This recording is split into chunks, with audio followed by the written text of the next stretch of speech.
According to folklore, Halloween, or Samhain, as the Celts called it, is prime hunting time for some of the scariest supernatural creatures. Here are the most terrifying mythical creatures who collect souls instead of candy on Halloween. The Dullahan, the Headless Horseman. The Dullahan is basically what happens when Death gets a horse and decides to go on a road trip. This Irish harbinger of doom rides through the night carrying his own rotting head under his arm like the world's most disturbing football. The head is described as having a grotesque grin that stretches from ear to ear and eyes that constantly dart around looking for potential victims. Think Joker meets surveillance camera. What makes the Dullahan particularly terrifying is his calling card. When he stops riding and calls out a name, that person's life is instantly forfeit. No second chances, no final words, just game over. The Dullahan's preferred tool is a human's spine he uses as a whip, because apparently regular whips weren't horrifying enough. He's also known to throw basins of blood at people who observe him passing by, which seems a bit petty for an immortal death spirit, but everyone has their quirks, I guess. The only thing that supposedly repels a Dullahan is gold. Even a small gold pin can drive him away. So if you're out on Halloween night and hear the thundering of hooves, your best bet is to throw your wedding ring or gold iPhone in his direction. Or, if your bank account looks anything like mine, rub some gold foil from Michael's on your costume this year. Alternatively, just stay home and watch Sleepy Hollow instead of becoming the sequel. The Wild Hunt.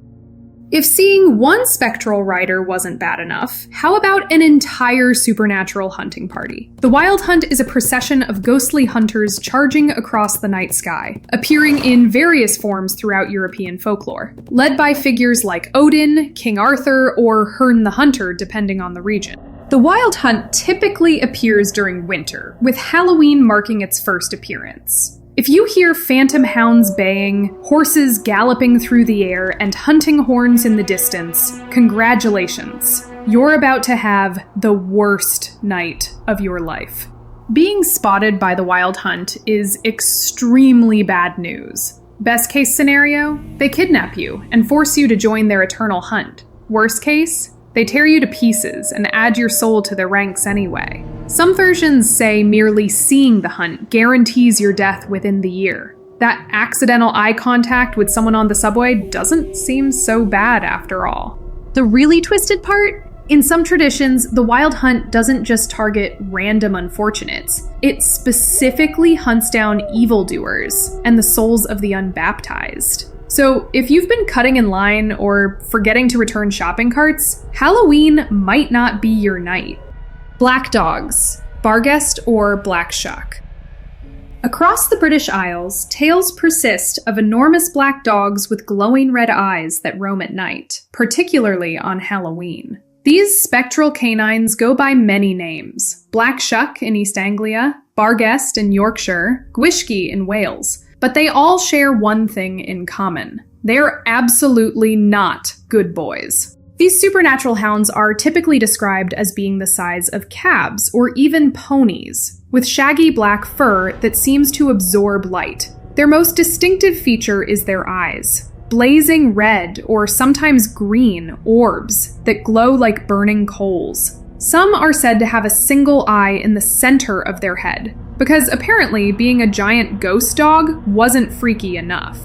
Encountering a black dog is generally considered an omen of death. In some traditions, simply seeing one means you or someone close to you will perish soon. In others, the dog actively causes death through fright or by physically attacking victims. The most famous account comes from 1577, when Black Shuck supposedly burst into St. Mary's Church in Bungay, Suffolk, claimed the lives of 2 people, and left burn marks on the church door that can still be seen today. The particularly unnerving thing about black dog myths is their persistence into modern times. While most people aren't worried about headless horsemen anymore, there are still regular reported sightings of these spectral hounds across rural Britain. So if you're walking on a lonely country road on Halloween night and hear the padding of large paws behind you, don't look back. It never helps.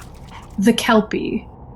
Scotland's contribution to Halloween nightmares is the Kelpie, a shape-shifting water spirit that most commonly appears as a beautiful horse hanging out near bodies of water. But this isn't your friendly neighborhood My Little Pony. The Kelpie lures unsuspecting victims onto its back, then rushes into the deepest part of the water, pulling them to a watery end and devouring them. While Kelpies can take human form, usually as an attractive man, they retain their hooves, which is their one tell, so maybe check your Tinder date's footwear if you're meeting up on Halloween. Their skin is also said to be adhesive, so once you touch a Kelpie, you're stuck to it for the duration of your very short remaining life. According to legend, Kelpies are most active at Halloween and during storms. Some versions say you can briefly tame a Kelpie by getting a bridle over its head. But considering their hobby is literally eating people, maybe just avoid strange horses near Scottish lochs entirely. The Banshee. The Banshee is a female spirit whose piercing wail, or keening, foretells the imminent demise of a family member. Her appearance varies wildly. Sometimes she's a beautiful young woman with flowing silver hair. Other times, she's a haggard old crone. Her defining feature, however, is her voice. A sound so full of sorrow and despair, it's said to shatter glass and chill the soul. Now, you might be wondering about her motivation. Is she a loving guardian angel giving you a heads up? Or a bitter spirit who held a grudge and now gets to gloat? According to folklore, the answer is yes. Some banshees are said to be ancestral spirits, with such a strong connection to their family that they continue to watch over them, their cry a mournful warning. Others, however, are angry spirits, wailing with glee at the downfall of a family they hated in life. But before you start panicking every time you hear a stray cat or a car alarm on Halloween, here's the good news. Some sources suggest the Banshee is extremely exclusive. A Banshee only attaches herself to ancient Irish families, specifically the ones with O or Mac in their names. If your last name is none of the above, the notification is most likely not for you. Hearing a wail just means your neighbor is probably listening to Aerosmith again. And if your last name does start with an O or a Mac, well, shit. Maybe don't start any long books. So, there you have it. Some of the mythological hunters that folklore warns might be stalking the night this Halloween. Good news, in most of these myths, there are ways to protect yourself. So happy Halloween, and good luck.